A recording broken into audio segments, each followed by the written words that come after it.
evolve. It would be to evolve as rapidly as we can. I had a AP physics teacher in high school who said, honey, you're not getting your PhD, you're going to get your PhT, which was putting your husband through. Hello, everyone, and welcome to the BioQuest podcast, where we highlight important stories in our local community. We're joined today by Ms. Danielle Drumwright, the leader of the biomedical science pathway here at Ravenwood, with over 20 years of teaching experience, and our dear mentor. Thank you so much for being with us today, Ms. Drumwright. Thanks for having me, guys. Thanks for that great introduction, Samuel. Now, to just get things started off, Ms. Drumwright, would you mind guiding us through your early life and where exactly you grew up as a child? Yeah, so I grew up in a county much like this, but instead of being outside Nashville, I grew up outside of Philadelphia. And so I went to a high school that was very much like Ravenwood, very rigorous high school. In a smaller community, we had a lot of farmland around us, kind of like Leapers Fork area. So very much an area like this, but I was a Yankee, not a Southerner. Sounds great. Sounds great. What were your aspirations as a kid? Or what were you really while you were growing up? I know you said you came from a rigorous school. So what did you really want to go and be? Well, I went to high school in the 90s, and everybody wanted to be a marine biologist then. But typically because they wanted to swim with dolphins, and it seemed very glamorous. It was in the movies all the time. But I wanted to study marine research. I actually wanted to study sharks because I read an article in a high school biology class about how sharks couldn't get cancer. So we were introducing all these radiation and carcinogenic substances to these sharks, and they weren't growing tumors, and I thought that was fascinating. So I said I wanted to study marine biology to swim with Jaws, but not with Flipper. And so that's really what took me to the University of North Carolina. Got into Chapel Hill and went in to interview with them, and they said, one of the top marine schools is 2 hours east of here. You should go check them out. So it's really fascinating with all these cancer research and things going. So how was kind of your relationship with education, in university? Did you go into research, or were you more focused on just kind of the marine biology? So when I was going to school, we weren't as intense as you guys are. I think I'm always so impressed with how our students here are really dialed into research opportunities and internships and all these things that they can do. I really, when I got to school, was just trying to survive and trying to take as many classes in as many diverse topics as I could. And so trying to get into a research lab was really difficult. And so I had one professor who did a marine mammal outreach. And so when dolphins would beach themselves, they would go and they would take them and they would dissect. And she was really the first one who gave me an opportunity to get inside a lab. And that kind of opened doors for me as a junior and senior in college to be able to get into the lab setting a little bit more. So behind every great student, there's always that one teacher that you remember through it. Now being a teacher yourself, who was that teacher for you, or who was that person that you can remember, even from your younger years, maybe middle school, high school? Hands down, well, now he's Dr. George Mailer. It was Mr. Mailer then. He was my high school biology teacher, and he was the first one that I felt saw me and really noticed I was passionate about it and wanted to talk to me more outside of classes. If he saw a cool article or he watched something cool on TV, he would seek me out and be like, hey, Danielle, did you see this? Or let me share this with you. And so I felt like he was the first person who really encouraged my love of science. Whereas even within my own family, my grandmother would be like, oh, you're so pretty. Why do you want to learn things? And so I felt really seen and supported by him. And that was my freshman bio teacher, freshman or sophomore year. Sounds great. So now that we kind of talked about university, people go into university, they have a goal in mind, something they would like to pursue, going forward. So what was kind of your first experience as a career? Did you go into marine biology, or did you kind of deviate to some other career pathway? So I went in, I was accepted directly into the Honors Bio College. So I started right into that pathway, and I had a concentration in the marine sciences, which was really where I discovered biotech. Because in some of those higher level courses that I was in, I was much more into the tech side of the lab than into what I guess is traditionally the biological ecosystem type side of things. And so I quickly realized I didn't think I wanted to do that type of out in the field research. I liked being in that lab. And so that was probably around my second year in college that kind of steered a different direction. So following that job, what were your jobs and something kind of you learned from each one? I know you said that you began with this, but now you're a teacher. So what was like that progression?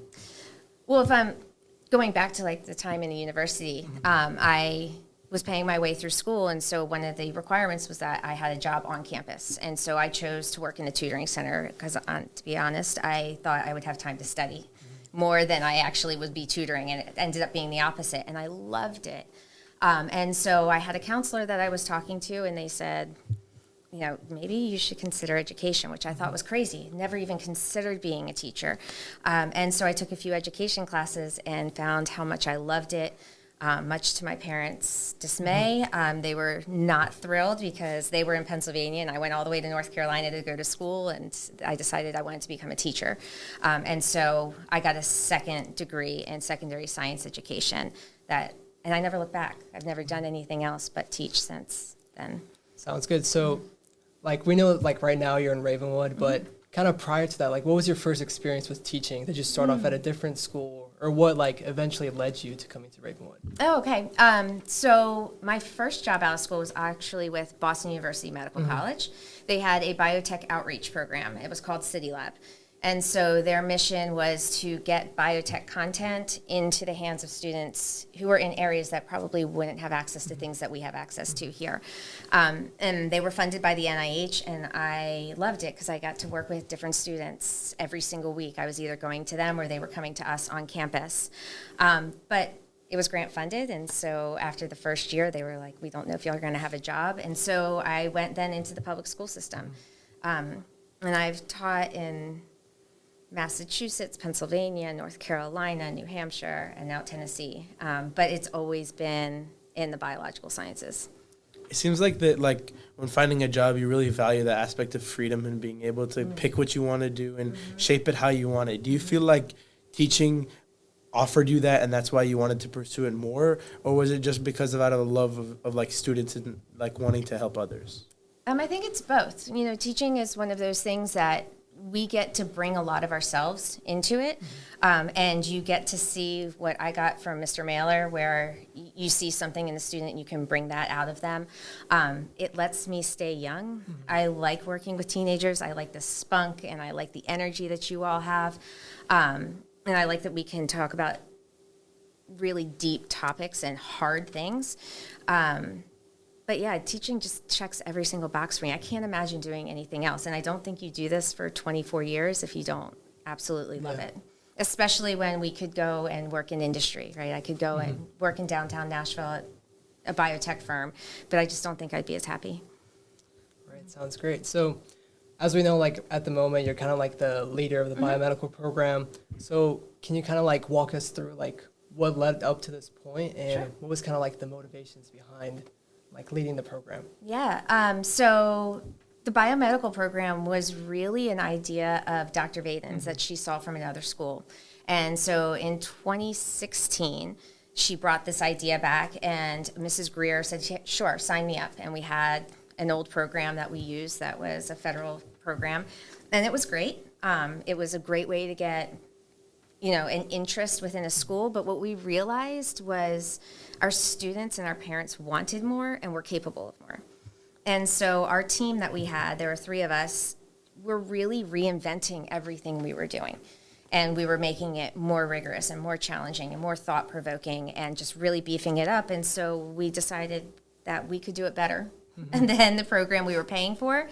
And we convinced the county that we could do it better. And Dr. Vaden was instrumental in having our back on that. And Dr. Qualls, that you all have met now, he really believed in us.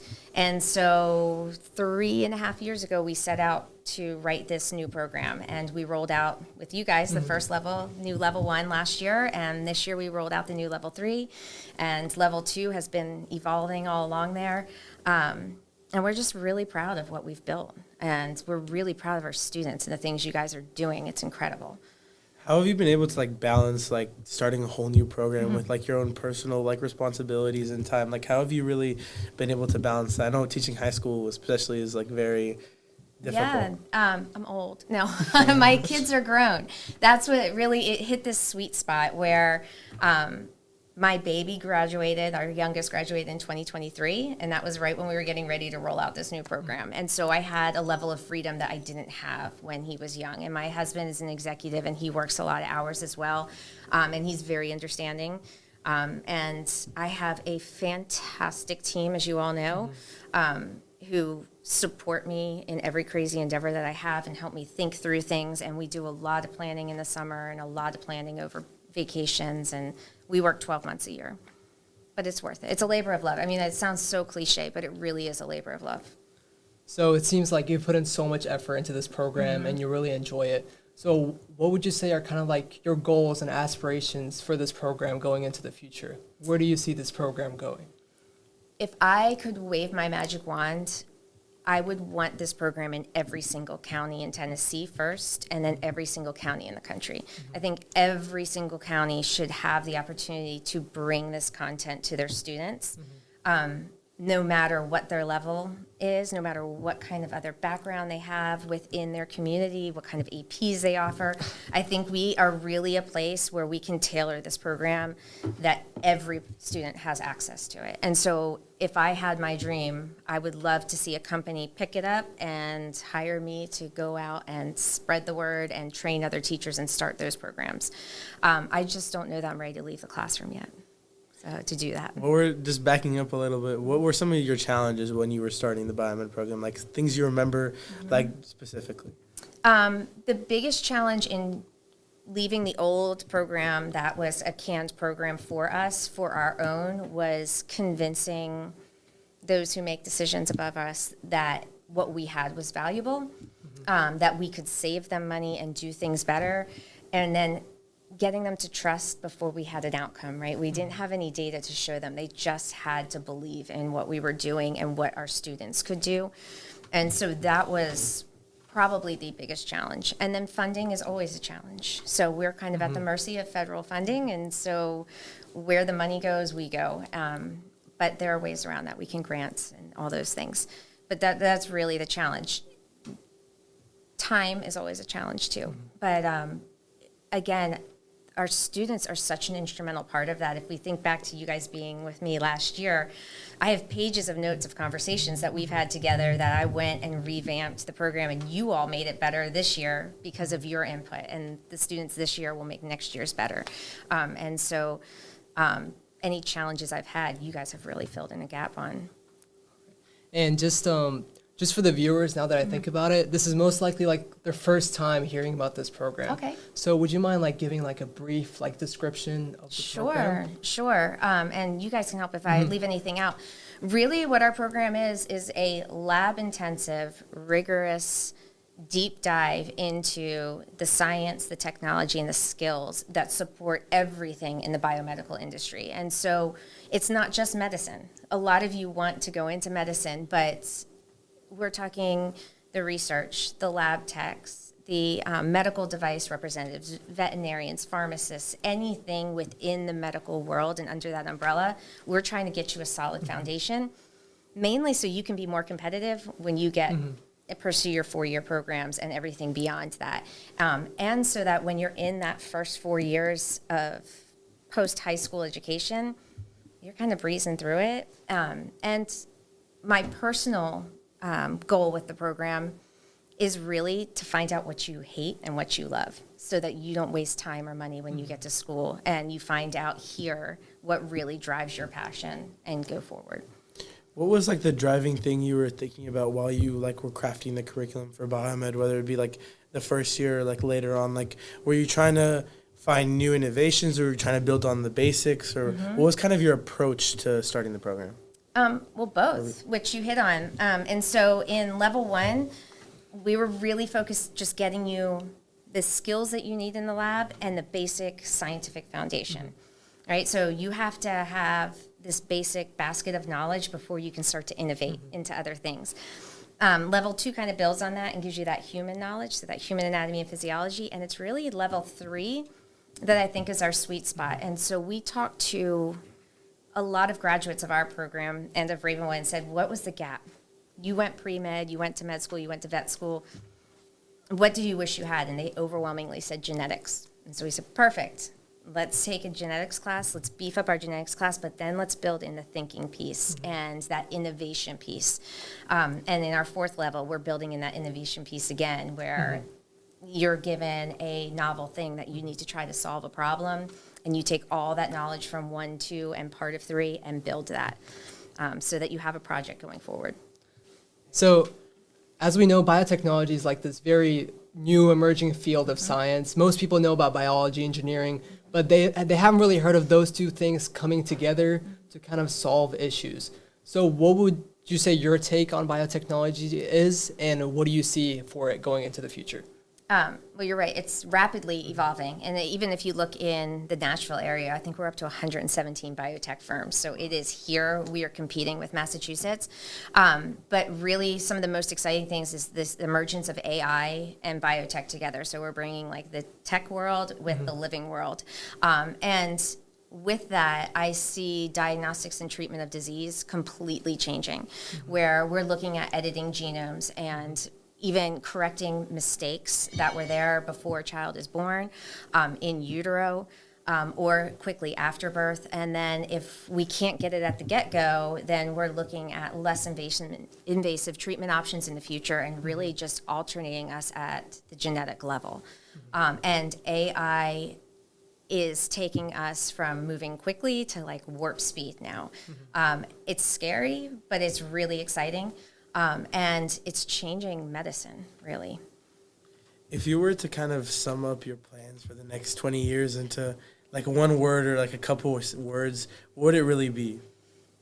To evolve. It would be to evolve as rapidly as we can and to keep this program evolving.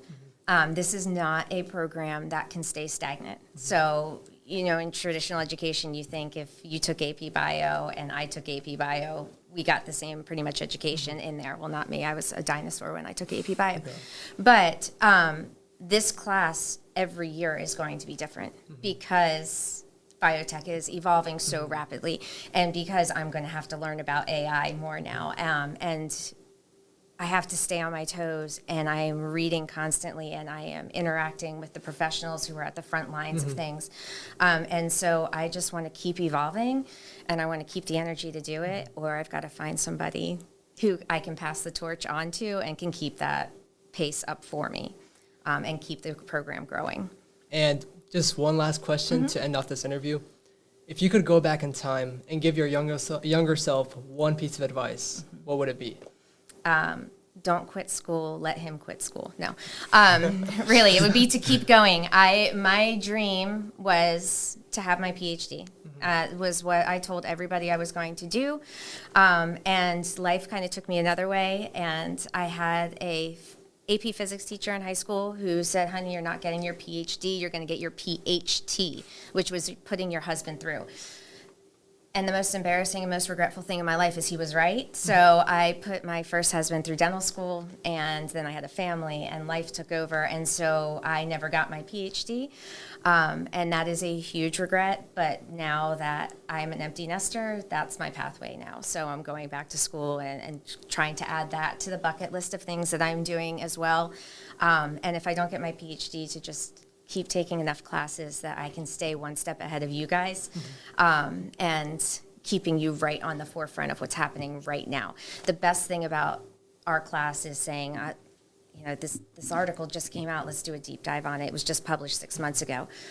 So that's really, my big regret is turning into my passion project now in later life. Thank you so much, Ms. Drumwright. I Thank really you guys appreciate for your having time, us. and we really learned a lot about you and how we as students should kind of take outlook on the new field of biotechnology. Yeah, spread the word. Thank you so much, everyone, for listening. Please follow us on all social medias under the name TN BioQuest, and thank you so much, Ms. Drumwright, again. Thanks, guys. Thank you.